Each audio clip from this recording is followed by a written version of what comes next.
Welcome to the my channel tutorial classes. हम class 8 की history का चैप्टर कर रहे हैं। चैप्टर नंबर 1, कैसे, कब और कहाँ तारीखें कितनी महत्वपूर्ण होती है। एक वक्त था जब इतिहासकार तारीखों के जादू में ही खोए रहते थे। कब किस राजा की ताजपोशी हुई, कब कौन सा युद्ध हुआ, इन्हीं तारीखों पर गर्मागर्म बहसें चलती थी। आम समझ के हिसाब से इतिहास को तारीखों का पर्याय माना जाता था। आपने भी लोगों को ये कहते हुए सुना होगा, इतिहास तो बहुत उबाऊ है भाई, बस तारीखें रटते चले जाओ। क्या इतिहास के बारे में ये धारणा सही है? क्या आपको लगता है कि तारीखें मतलब इतिहास जो है वो बहुत उबाऊ है? तो वो तो सबको लगता है, कुछ लोगों को लगता है, कुछ लोगों को नहीं। जिनको मतलब इतिहास में बहुत ज्यादा इंटरेस्ट है, अगर वो दिलचस्पी से पढ़ते हैं तो उनको बहुत अच्छा लगता है, नहीं तो बहुत ही ज्यादा जल्दी याद नहीं होता। इसमें कोई शक नहीं कि इतिहास अलग अलग समय पर आने वाले बदलाव के बारे में ही होता है। इसका संबंध इसमें कोई शक नहीं कि इतिहास अलग अलग समय पर आने वाले बदलाव के बारे में ही होता है। इसका संबंध इस बात से है कि अतीत में चीजें किस तरह की थी और उनमें क्या बदलाव आए हैं। मतलब जो अतीत में कैसा था और वर्तमान में कैसा है, इन दोनों को हम कंपेयर करने लगते हैं। जैसे कि हम अतीत और वर्तमान की तुलना करते हैं, ठीक है। जैसे कि हम अतीत और वर्तमान की तुलना करते हैं, मतलब पहले कैसे था और अब कैसा है, तो वो हम कंपेयर करने लगते हैं। हम समय का जिक्र करने लगते हैं, अतीत और वर्तमान में समय की जिक्र कर रहे हैं, ठीक है। हम पहले और बाद में की बात करने लगते हैं, हम पहले और बाद की बात करने लगते हैं, ठीक है। रोजमर्रा की जिंदगी में हम अपनी आसपास की चीजों पर हमेशा ऐतिहासिक सवाल नहीं उठाते और हम चीजों को स्वाभाविक मानकर चलते हैं, मानो जो कुछ हमें दिख रहा है वे हमेशा से ऐसा ही रहा हो। मतलब कि जो हमें अभी दिख रहा है, वर्तमान में जैसा दिख रहा है, क्या वो अतीत में भी वैसा ही था कि नहीं था, ठीक है। तो हम इस चीज पे भी सवाल नहीं उठाते, ठीक है। लेकिन हम सबके सामने कभी कभी अचंभे के क्षण आते हैं। कई बार हम उत्सुक हो जाते हैं और ऐसे सवाल पूछते हैं जो वाकई ऐतिहासिक होते हैं, ठीक है। हम कई बार क्या होते हैं, अचंभे हो जाते हैं और कुछ ऐसे क्वेश्चन पूछ देते हैं कि वो एक्चुअल में ऐतिहासिक होते हैं, मतलब जो अतीत से जुड़े हुए होते हैं। किसी व्यक्ति को सड़क किनारे चाय को घूंट भरते देखकर आप इस बात पर हैरान हो सकते हैं कि चाय या कॉफी पीने का चलन शुरू कब से हुआ होगा। अगर आप कहीं जा रहे हो और देख रहे हो कि हाँ सड़क के किनारे कोई या किसी को देख रहे हो चाय पी रहा है, ठीक है, तो चाय पीते ही आपने ये सोचा होगा, आपके दिमाग में सडनली एक क्वेश्चन आया कि चाय कब पीना स्टार्ट कर दिया, ठीक है। तो वैसे इसने मतलब यहाँ पे बोल रहा है, यहाँ पे लिखा हुआ है कि व्यक्ति को सड़क किनारे चाय के घुट भरते देखकर आप इस बात पर हैरान हो सकते हैं कि चाय या कॉफी पीने का चलन शुरू कब हुआ होगा, ठीक है। मतलब चाय की शुरू कब हुई होगी, थोड़े थोड़े टेस्ट किया होगा, मतलब अचानक सडनली तो एक पर्टिकुलर टाइम नहीं बता सकते ना, कि पर्टिकुलर टाइम कैसे बता सकते हैं अभी कि मतलब चाय या कॉफी वो डेली कभी कभी टेस्ट करके वो पता लगाते होंगे और लगाकर तब वो आया, ठीक है। रेलगाड़ी की खिड़की से बाहर झांकते हुए आपके जहन में ये सवाल उठ सकता है कि रेलवे का निर्माण कब हुआ, ठीक है। जब रेलगाड़ी में ट्रैवल कर रहे हो, ट्रैवल करते हुए आप किसी खिड़की से बाहर देख रहे हो, ठीक है, तो आप क्या करते हो, सडनली आपके दिमाग में आ गया कि रेलगाड़ी का निर्माण कब हुआ, ठीक है। ऐसा तो है नहीं कि रेलगाड़ी का निर्माण नहीं हुआ और सडनली अपने आप से चलने लगा, ऐसा नहीं, निर्माण हुआ तभी मतलब शुरू हुआ। तो आपके दिमाग में आया कि रेलगाड़ी का निर्माण कब हुआ। रेलगाड़ी के आने से पहले लोग दूर दूर की यात्रा किस तरह कर पाते थे, मतलब कि रेलगाड़ी जब नहीं थी तो एक स्थान से दूसरे स्थान पर लोग कैसे जाते थे, ठीक है। कि अब तो रेलगाड़ी आ गई है तो कहीं भी बैठा हुआ इंसान रहे तो रेलगाड़ी से आ सकता है या हम रेलगाड़ी से मिल सकते हैं। जहाँ पे रेलगाड़ी नहीं जाती तो अब तो हो गई वर्तमान में कि फ्लाइट से जा सकते हैं। तो पहले तो क्या हुआ, रेलगाड़ी आया तो रेलगाड़ी अब दूर दूर जाने, उसके रेलगाड़ी भी नहीं था, उसके पहले दूर दूर जाने के लिए क्या करते थे, एनिमल मतलब जानवरों के थ्रू जाते थे। रेलगाड़ी के आने से पहले लोग दूर दूर की यात्रा किस तरह कर पाते थे। सुबह सुबह अखबार पढ़ते हुए आप ये जानने के लिए उत्सुक हो सकते हैं कि जिस जमाने में अखबार नहीं छपते थे उस समय लोगों को चीजों की जानकारी कैसे मिलती थी।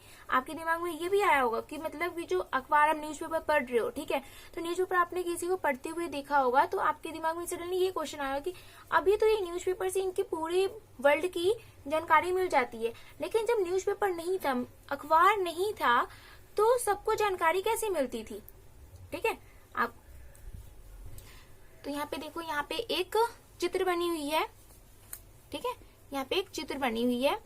तो चित्र में है क्या है, ब्राह्मण ब्रिटेनिया को शास्त्र भेंट कर रहे हैं।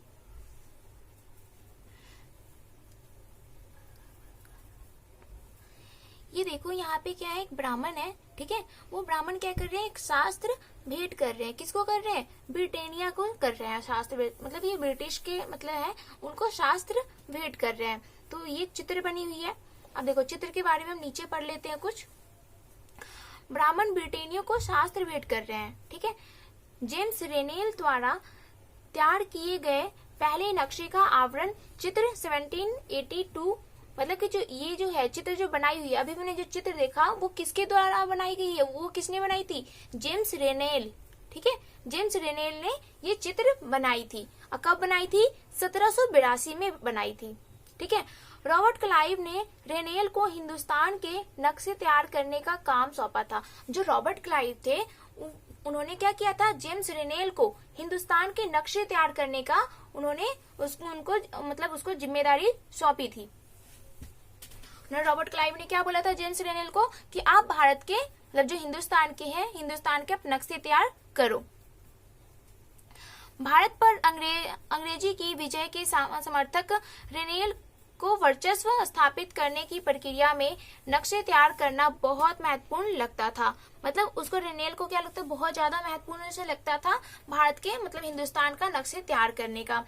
इस तस्वीर में दिखाया गया है कि भारत के लोग स्वेच्छापूर्वक अपने प्राचीन पवित्र ग्रंथ ब्रिटिश सत्ता की प्रत्येक ब्रिटेनिया को सौंप रहे हैं, मानो वे उसे भारतीय संस्कृति की रक्षा के लिए आने का आग्रह कर रहे हैं। इसमें चित्र में ऐसा दिखाया गया है कि जो भारत के लोग हैं वो ब्रिटेनिया को बुला रहे हैं, मीन्स ब्रिटिश को बुला रहे हैं। लेकिन मतलब ऐसे जो अंग्रेज होते थे ना, तो वो चित्र जो रहता था, चित्र ऐसा दिखाते थे कि जैसे लोगों को, भारतीयों को गुलाम बनाकर, मतलब भारतीय ऐसे करते थे कि वो भारतीयों ने जो कुछ भी किया भारतीयों ने किया, अंग्रेज ने कुछ नहीं किया। इसमें भी ऐसा दिखाया गया है कि भारतीय बुला रहे हैं, कि मतलब जो भी इनकी ग्रंथ वगैरह है, जो भी शास्त्र है, उनको देखभाल करने के लिए वो ब्रिटिश को बुला रहे हैं। ठीक है, ऐसा चित्र बनाया है। किसने चित्र बनाया था, जेम्स रेनेल ने बनाया था। और रॉबर्ट क्लाइव ने जेम्स रेनेल को क्या सौंपी थी, हिंदुस्तान की नक्शा तैयार करने का काम सौंप दिया था। ठीक है, ये सारे ऐतिहासिक सवाल हमें समय के बारे में सोचने के लिए प्रेरित कर देते हैं। समय को हमेशा साल या महीनों के पैमाने पर नहीं देखा जा सकता। कई बार ऐसे प्रक्रियाओं के लिए कोई तारीख तय करना वाकई गलत होता है, जो एक लंबे समय तक चलती रहती है। भारत में लोगों ने अचानक एक दिन सुबह सवेरे चाय पीना शुरू नहीं कर दिया था। इसका स्वाद धीरे धीरे ही उनके जबान पर चढ़ा था। इस तरह के प्रक्रियाओं के लिए कोई स्पष्ट तिथि नहीं हो सकती। इस तरह हम ब्रिटिश शासन की स्थापना के लिए भी कोई एक तिथि नहीं बता सकते। राष्ट्रीय आंदोलन किस दिन शुरू हुआ या अर्थव्यवस्था या समाज में किस तरह बदलाव आए, ये बताना भी संभव नहीं है। ठीक है, जैसे अभी बताया कि जैसे कि चाय का शुरुआत हुआ, चाय का शुरुआत मतलब एक दिन में ही नहीं हुआ ना, मतलब क्या हुआ, धीरे धीरे चखा उन्होंने, स्वाद उनको अच्छा लगा तो फिर वो आया।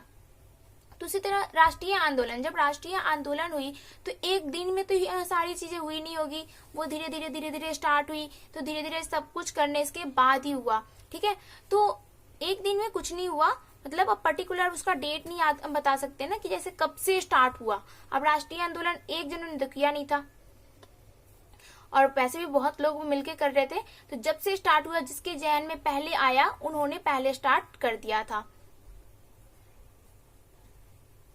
ये सारी चीजें एक लंबे समय में घटती है। ऐसे में हम सिर्फ एक अवधि की ही बात कर सकते हैं, एक लगभग सही अवधि के बारे में बता सकते हैं जब वे खास बदलाव दिखाई देने शुरू हुए होंगे। मतलब कि जैसे कि अंग्रेजों ने गुलाम बनाया था, ठीक है, तो अंग्रेजों ने गुलाम बनाया था, तो जब मतलब जो राष्ट्रीय आंदोलन थे, जो सबने मतलब आंदोलन किया, तो वो सब आंदोलन करके जब एक्चुअली पूरा हट गया, मतलब सबको ये मिल गया, फ्रीडम मिल गई, तो वो पर्टिकुलर एक डेट है, ठीक है। लेकिन जब से आंदोलन स्टार्ट किया वो एक पर्टिकुलर डेट नहीं बता सकते हम। तो फिर लोग इतिहास को तारीखों से जोड़कर क्यों रखते हैं, मीन्स क्यों देखते हैं? इस जुड़ाव के एक वजह है, एक समय था जब युद्ध और बड़ी बड़ी घटनाओं के ब्यौरों को ही इतिहास माना जाता था। ये इतिहास राजा महाराजाओं और उनकी नीतियों के बारे में होता था। इतिहासकार ये लिखते थे कि कौन से साल राजा को ताज पहनाया गया, किस साल उसका विवाह हुआ, ठीक है। इतिहासकार क्या लिखने लगे थे, मतलब कौन सा राजा को ताज पहनाया गया, किस दिन राजा मतलब राजा जो थे किस दिन उनको ताजपोशी पहनाकर उनको राजा बना दिया गया, और उनका विवाह कब हुआ था, राजा का विवाह कब हुआ था, किस साल उनके बच्चे पैदा हुए थे, ठीक है, कौन से साल उसने कौन सी लड़ाई लड़ी थी, ठीक है, वे कब मरा और उसके बाद कब कौन सा शासक गद्दी पर बैठा, मतलब वे कब मर गया और उसके बाद कौन सा शासक गद्दी पर बैठ गया। क्या इतिहासकार लिख रहे थे? इतिहासकार थे वो क्या लिख रहे थे, मतलब किसी भी राजा को कब ताजपोशी पहनाई गई, उनकी शादी कब हुई, ठीक है, उनका बच्चा पैदा कब हुआ, ठीक है, कौन से साल में वो लड़ाई लड़े, ठीक है, कब मर गया और उसके बाद कौन राजगद्दी पर मतलब शासक की गद्दी पर बैठा। इस तरह की घटनाओं के लिए निश्चित तिथि बताई जा सकती है। अब ये इन सारी चीजों के बारे में हम निश्चित एक तिथि बता सकते हैं कि वो राजा को कब ताजपोशी पहनाई गई, उसका विवाह कब हुआ, ठीक है, उसके बच्चे पैदा कब हुए, वो कौन से साल में लड़ाई लड़ा, ठीक है, वो कब मरा और उसके बाद राजगद्दी पर कौन बैठा, ठीक है। तो ये सारी चीजों की हम तिथि बताई जा सकती, मतलब ये सारी चीजों की तिथि निश्चित की जा सकती है, और इस तरह के इतिहासों में तिथियों का महत्व बना रहता है। मतलब इस तरह की घटनाओं के लिए हम इसकी तिथि बता सकते हैं। इस तरह के इतिहासों में तिथियों का महत्व बना रहता है। जैसे कि पिछले 2 साल की इतिहास की किताबों में आपने देखा है, कक्षा 6th और कक्षा 7th में आपने पढ़ा होगा। अब इतिहासकार बहुत सारे दूसरे मुद्दों और दूसरे सवालों के बारे में भी लिखने लगे हैं। वे इस बात पर ध्यान देते हैं कि लोग किस तरह अपनी रोजी रोटी चलाते थे, वे क्या पैदा करते थे, मतलब क्या उत्पन्न करते थे कि जो मतलब वो खाते थे और क्या खाते थे, ठीक है, शहर कैसे बने और बाजार किस तरह फैले, किस तरह रियासतें बनी, नए विचार पनपे और संस्कृति व समाज किस तरह बदले, ठीक है। यहाँ पे एक चित्र दिखाई गई है,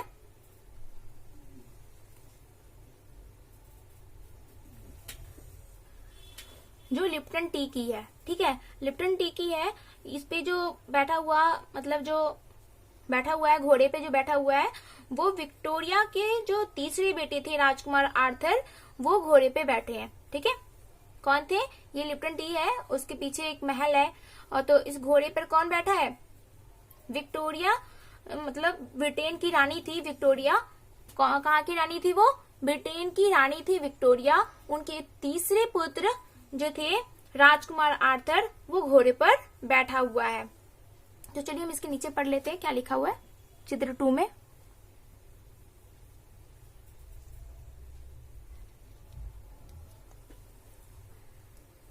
चित्र 2 है, विज्ञापनों से भी पसंद नापसंद तय होती है। अब विज्ञापनों से भी पसंद नापसंद का हम तय कर सकते हैं, ठीक है।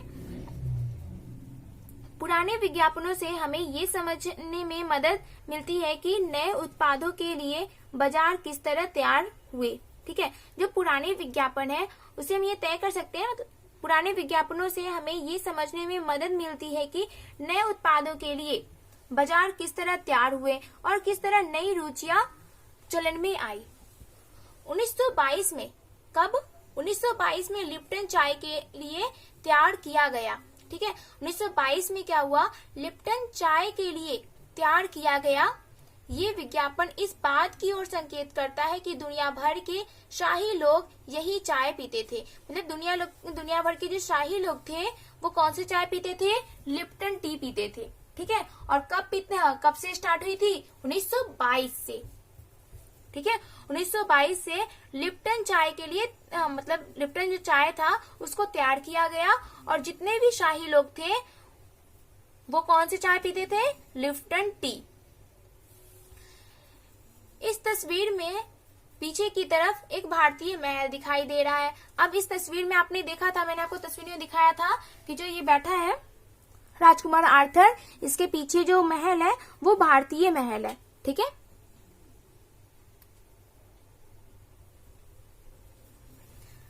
इस तस्वीर के पीछे की तरफ एक भारतीय महल दिखाई दे रही है।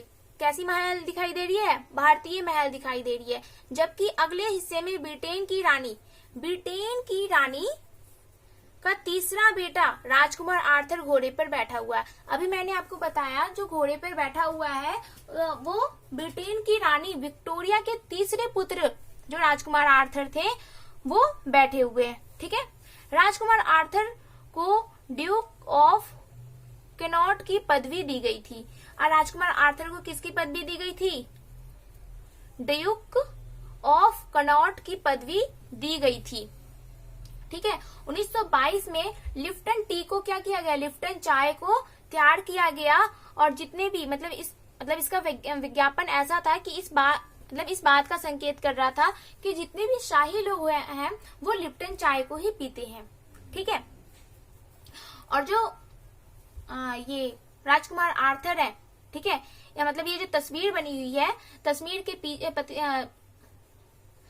इस तस्वीर के पीछे जो है वो कैसी महल है? भारतीय महल है। और इस घोड़े पर कौन बैठा हुआ है? ब्रिटेन की रानी विक्टोरिया के तीसरे पुत्र राजकुमार आर्थर बैठे हुए हैं। और राजकुमार आर्थर को ड्यूक ऑफ कैनॉट की पदवी दी गई थी।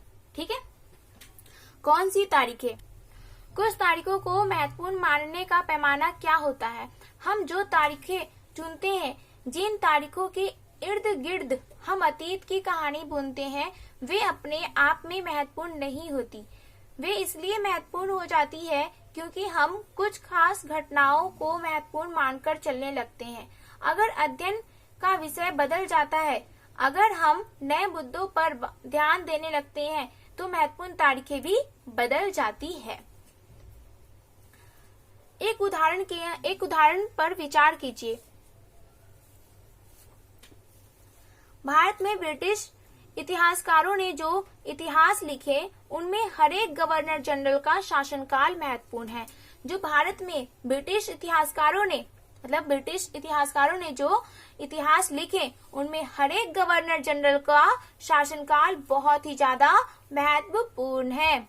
ये इतिहास प्रथम गवर्नर जनरल थे, कौन थे? प्रथम गवर्नर जनरल वॉरेन हेस्टिंग्स थे। ठीक है, जो प्रथम गवर्नर जनरल थे वॉरेन हेस्टिंग्स के शासन से शुरू होते थे और आखिरी वॉयसराय लॉर्ड माउंटबेटन के साथ खत्म होते थे। अलग अलग अध्यायों में हम दूसरे गवर्नर जनरलों हेस्टिंग्स, बेल्जी, Bentinck, Dalhousie, Canning, Lawrence, Lytton, Ripon, Curzon, Hardinge, Irwin के बारे में भी पढ़ते हैं। इस इतिहास में गवर्नर जनरलों और वाइस रॉय का कभी न खत्म होने वाला सिलसिला ही छाया रहता था। इतिहास की इन किताबों में सारी तारीखों का महत्व इन अधिकारियों, उनकी गतिविधियों, नीतियों, उपलब्धियों के आधार पर ही तय होता था। ये ऐसे था मानो इन लोगों के जीवन के बाहर कोई ऐसी चीज नहीं थी जिसे जानना महत्वपूर्ण हो। इन लोगों के जीवन का क्रम ब्रिटिश भारत के इतिहास में अलग अलग अध्यायों का विषय बन जाता था। क्या हम इसी दौर के इतिहास को अलग ढंग से नहीं लिख सकते थे? गवर्नर जनरलों के इतिहास के चौखटे में हम भारतीय समाज के विभिन्न समूहों और वर्गों की गतिविधियों पर किस तरह ध्यान दे सकते हैं? जब हम इतिहास या कोई कहानी लिखते हैं तो ऐसे टुकड़ों या अध्यायों में बांट देते हैं। हम ऐसे क्यों करते हैं? ऐसा इसलिए किया जाता है ताकि हर अध्याय में कुछ सामंजस्य रहे। इसका मकसद कहानी को इस तरह सामने लाना होता है कि उसे आसानी से समझा जा सके और याद रखा जा सके। इस प्रक्रिया में हम सिर्फ उन घटनाओं पर जोर देते हैं जो उस कहानी को पेश करने में मददगार होती है। जो इतिहास गवर्नर जनरलों के जीवन में इर्द गिर्द चलता है उसमें भारतीयों की गतिविधियां कोई मायने नहीं रखती। उनके लिए वहां कोई जगह नहीं होती, तो फिर क्या किया जाए? जाहिर है हमें अपने इतिहास का एक अलग खाका बनाना पड़ेगा। इसका मतलब ये है कि अब तक जिन तिथियों को महत्व दिया जा रहा था वे महत्वपूर्ण नहीं रहेगी। हमारे लिए नई तिथियां महत्वपूर्ण हो जाएगी। और यहाँ पे एक चित्र दी हुई है, चित्र 3 दी हुई है। ये कौन है? वॉरेन हेस्टिंग्स है। ठीक है, ये किनकी चित्र दी हुई है? वॉरेन हेस्टिंग्स की दी हुई है। ये 1773 में भारत के पहले गवर्नर जनरल बने थे। ठीक है, भारत के पहले गवर्नर जनरल कौन बने थे? Warren Hastings. बंगाल के जो गवर्नर थे वो रॉबर्ट क्लाइव थे। ठीक है, और प्रथम गवर्नर जनरल कौन बने थे? वॉरेन हेस्टिंग बने थे। ठीक है, भारत के पहले गवर्नर जनरल कौन बने थे? वॉरेन हेस्टिंग 1773 में बने थे। ठीक है, 1773 में वॉरेन हेस्टिंग भारत के पहले गवर्नर जनरल बन गए थे। ठीक है, 1773 में भारत के पहले गवर्नर जनरल कौन बने थे? वॉरेन हेस्टिंग्स बने थे। और बंगाल के गवर्नर कौन थे? रॉबर्ट क्लाइव थे। इतिहास की किताबों में गवर्नर जनरलों के कारनामों, जीवनियों में उनकी गौरव गाथाओं और तस्वीरों में उनकी भव्य व्यक्तित्व को उभारा जाता था। ठीक है, हम अवधियां कैसे तय करते हैं? हम जो है वो अवधियां कैसे तय करते हैं? 1817 में स्कॉटलैंड के अर्थशास्त्री और राजनीतिक दार्शनिक जेम्स मिल ने 3 विशाल खंडों में ए हिस्ट्री ऑफ ब्रिटिश इंडिया। 1817 में स्कॉटलैंड के अर्थशास्त्री और राजनीतिक दार्शनिक जेम्स मिल ने, किसने? जेम्स मिल ने 3 विशाल खंडों में a history of British India मतलब ब्रिटिश भारत का इतिहास नामक एक किताब लिखी थी। ठीक है, कौन सी किताब लिखी थी? A history of British India. ठीक है, ये किसने लिखी थी? जेम्स मिल ने लिखी थी। कब लिखी थी? 1817 में लिखी थी। ठीक है, उन्होंने एक किताब लिखा था जेम्स मिल ने। तो किताब का नाम क्या था? A history of British India. इस किताब में उन्होंने भारत के इतिहास को हिंदू, मुस्लिम और ब्रिटिश, ठीक है, इन 3 कालखंडों में बांटा था। ठीक है, और जो जेम्स मिल ने जो बुक लिखी थी a history of British India, उसमें कितने कालखंडों में बांट दिया था? मतलब कितने खंडों में बांटा था? 3 खंडों में बांटा था। कौन कौन से?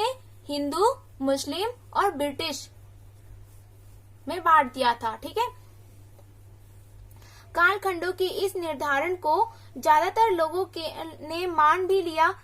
क्या आपको भारतीय इतिहास को समझने की इस तारीख में कोई समस्या दिखाई देती है? 1817 में क्या? 1817 में स्कॉटलैंड के अर्थशास्त्री और राजनीतिक दार्शनिक थे। 1817 में, कब? 1817 में स्कॉटलैंड के अर्थशास्त्री और राजनीतिक दार्शनिक कौन थे? जेम्स मिल थे। ठीक है, जेम्स मिल ने एक बुक लिखी थी, किताब लिखी थी। ठीक है, a history of British India. उसको कितने कालखंडों में बांट दिया था? 3 कालखंडों में बांट दिया था। हिंदू, मुस्लिम और ब्रिटिश, ये 3 कालखंडों में बांट दिया था।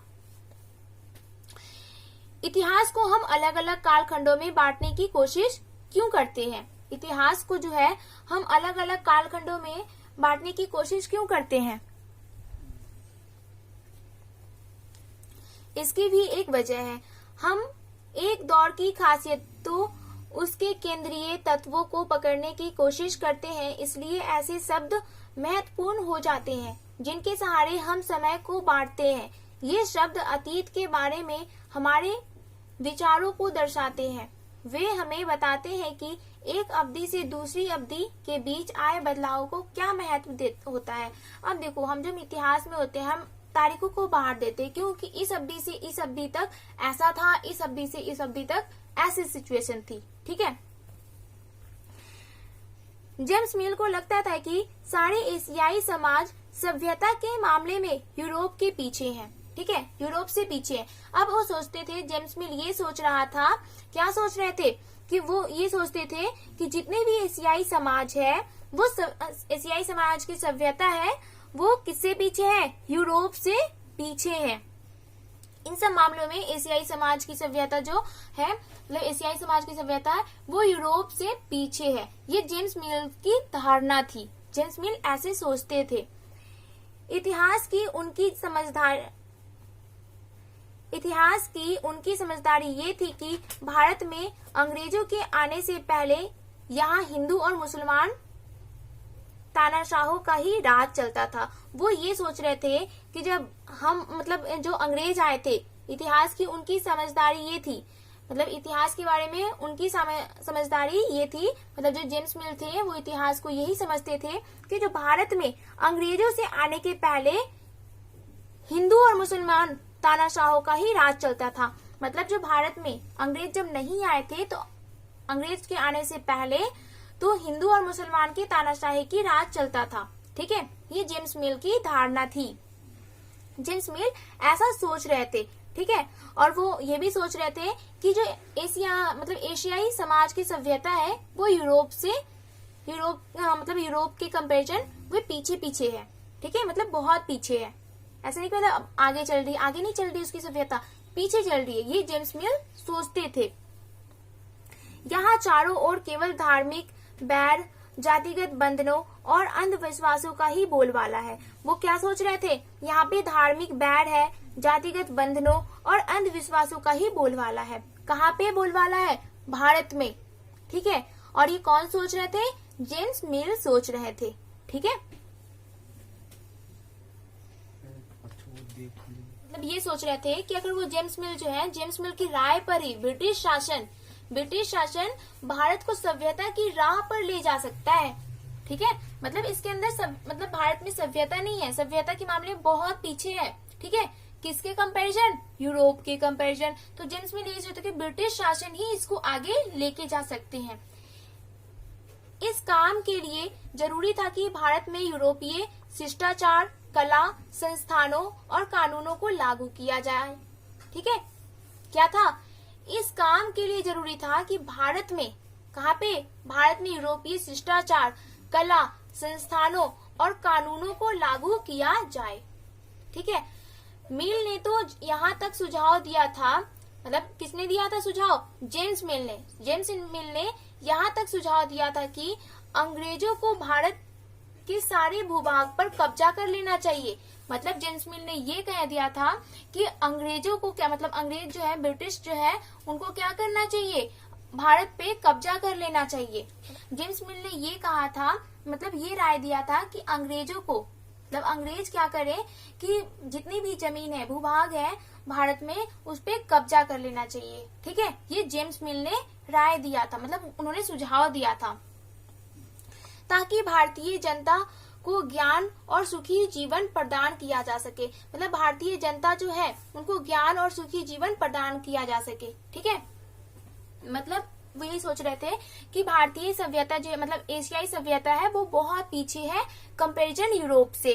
ठीक है, तो इसलिए वो सोच रहे हैं, जेम्स मिल ने सुझाव दिया कि अंग्रेज को क्या करना चाहिए? भारत के जितने भी भूभाग है उस पर कब्जा कर लेना चाहिए, और उनको क्या करना चाहिए?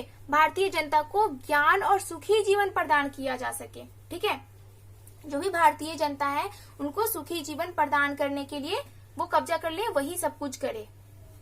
कौन करे? अंग्रेज। उनका मानना था कि अंग्रेजों की मदद के बिना हिंदुस्तान प्रगति नहीं कर सकता। ठीक है, जेम्स मिल ये सोच रहे थे, मतलब जेम्स मिल की अवधारणा ये भी थी कि अगर अंग्रेज क्या करते हैं, मतलब कि हिंदुस्तान को प्रगति करना है तो अंग्रेज ही करवा सकते हैं, कोई और नहीं करवा सकता। ठीक है, तो उन्होंने ये भी मतलब उनका मानना था कि अंग्रेजों की मदद के बिना, मतलब अंग्रेज अगर मदद करते हैं तभी हिंदुस्तान प्रगति करेगी, अगर अदरवाइज प्रगति नहीं करेगा। ठीक है, इतिहास की इस धारणा में अंग्रेजी शासन प्रगति और सभ्यता का प्रतीक था।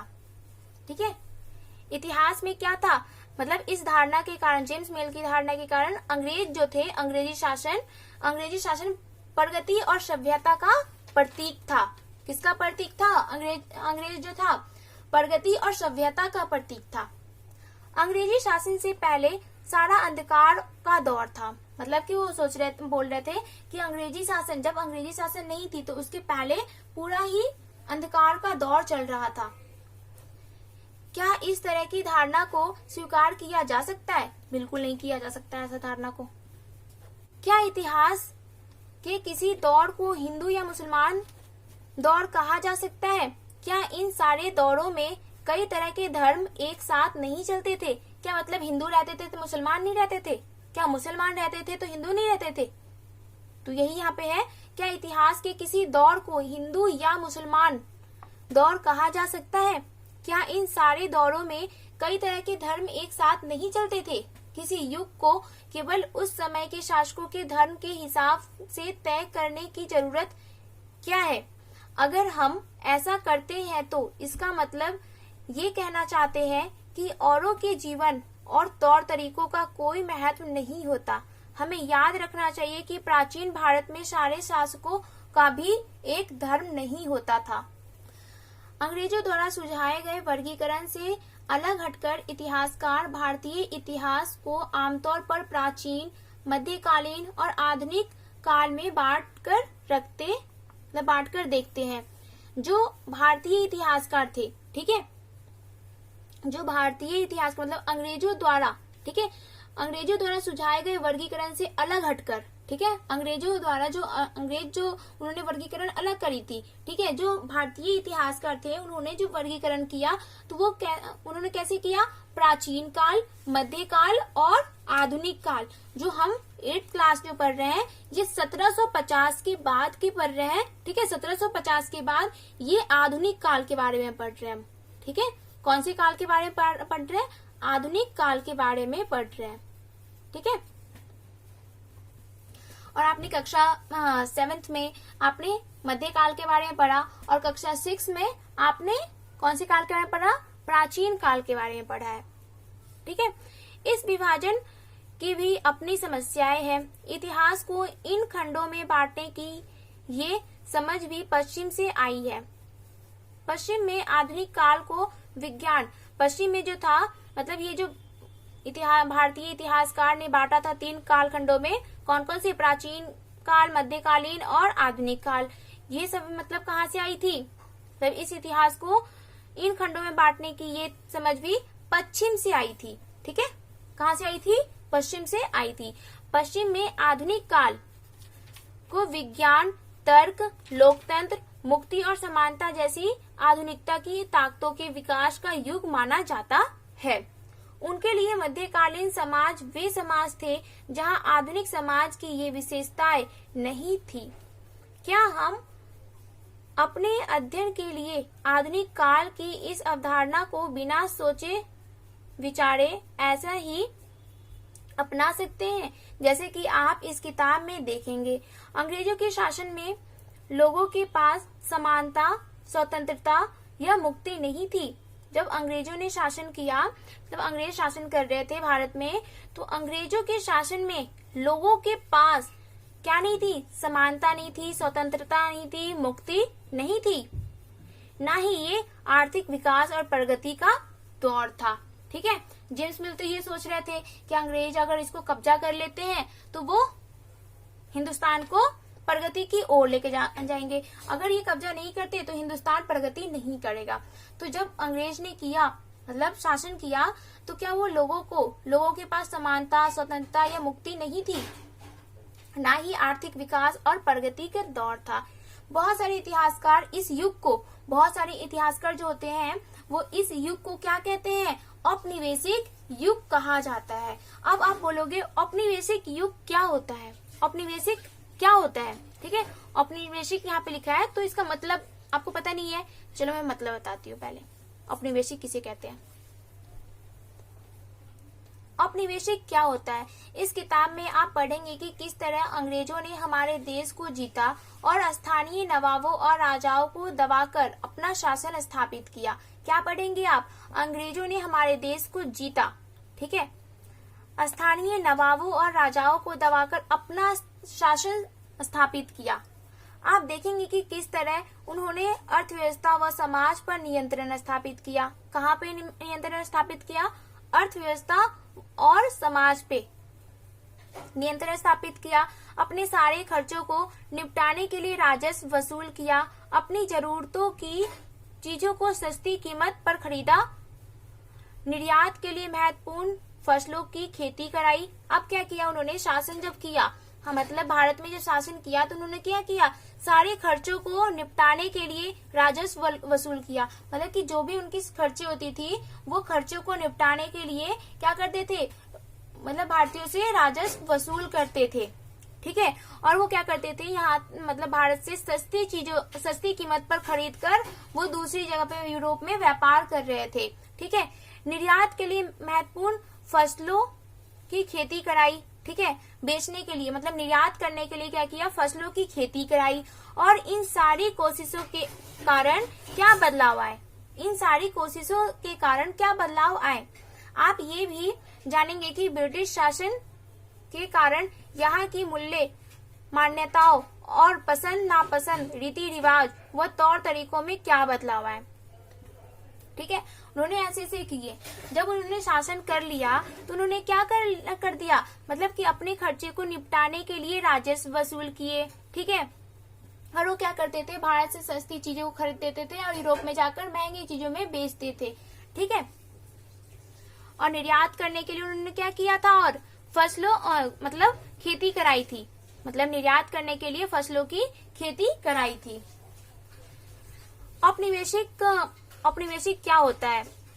तो उसका डेफिनेशन यहाँ पे है, जब एक देश पर दूसरे देश के दबदबे से इस तरह के राजनीतिक, आर्थिक, सामाजिक और सांस्कृतिक बदलाव आते हैं तो इस प्रक्रिया को क्या कहा जाता है? औपनिवेशीकरण कहा जाता है।